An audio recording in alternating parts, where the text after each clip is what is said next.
Hey everybody, this is Joe Gilder from HomeStudioCorner.com. We're talking about 12 home studio necessities. Number 5, studio monitors. What are studio monitors?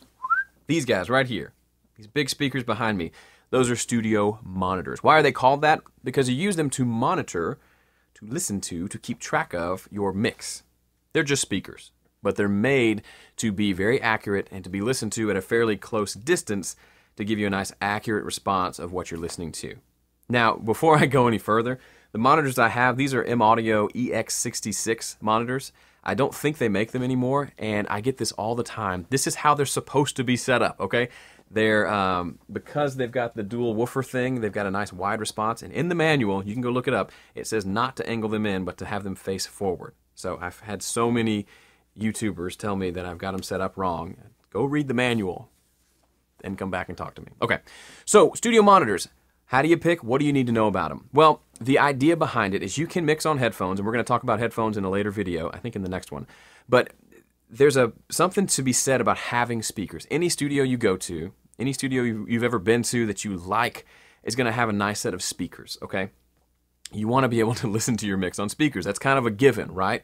But there are lots of speakers out there. Everything I'm talking about, there's a bajillion options of what to get. What do I recommend? Well, here's what I recommend. Don't go too cheap or too small. Okay, you don't have to spend $2,000, but if you go with a $100 pair of speakers that are this little and just really cute, but they have a little 2 or 3 inch woofer inside of them, not going to help you all that much. For example, can you see this guy right there? That Roland, I bought that years ago when I was just getting into recording, and it's got a little, I think 2.5 or 3 inch woofer inside of it, and I thought I was big time. I got me some speakers.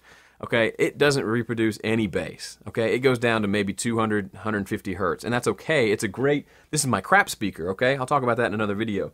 This lets me hear what my mix will sound like on small speakers like a car speaker. However, not great for mixing all the time on. That's why I have these. These have a nice deep bass response. They play the low frequencies and the high frequencies and everything in between fairly flat so I can hear the entire mix, okay? That's what you want out of studio monitors. Now, back to what I was talking about. Don't get the cute little tiny speaker.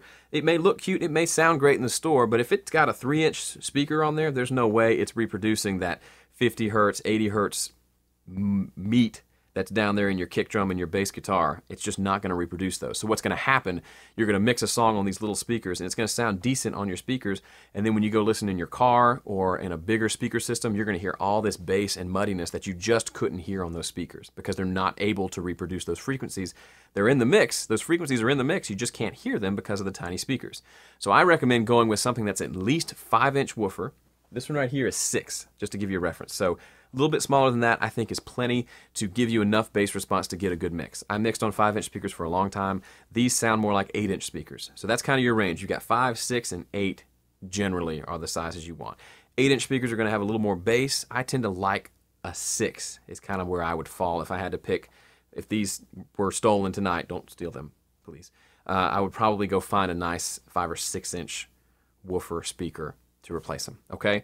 Now there's plenty out there to choose from. You can spend tons of money, you can spend a little, but that's my guideline. The size really does matter. Getting it too small is just not going to help you. It's not worth your time. I would just mix on headphones until you can afford to get a decent size speaker, okay? And just while we're at it, real quick tip, use monitor pads. The Mopads from RLX, or these are the ones from Editor's Keys, make a huge difference in the sound of any speaker. You want to have those. Budget in an extra $40 to your monitor budget and put those underneath. I promise you it's awesome.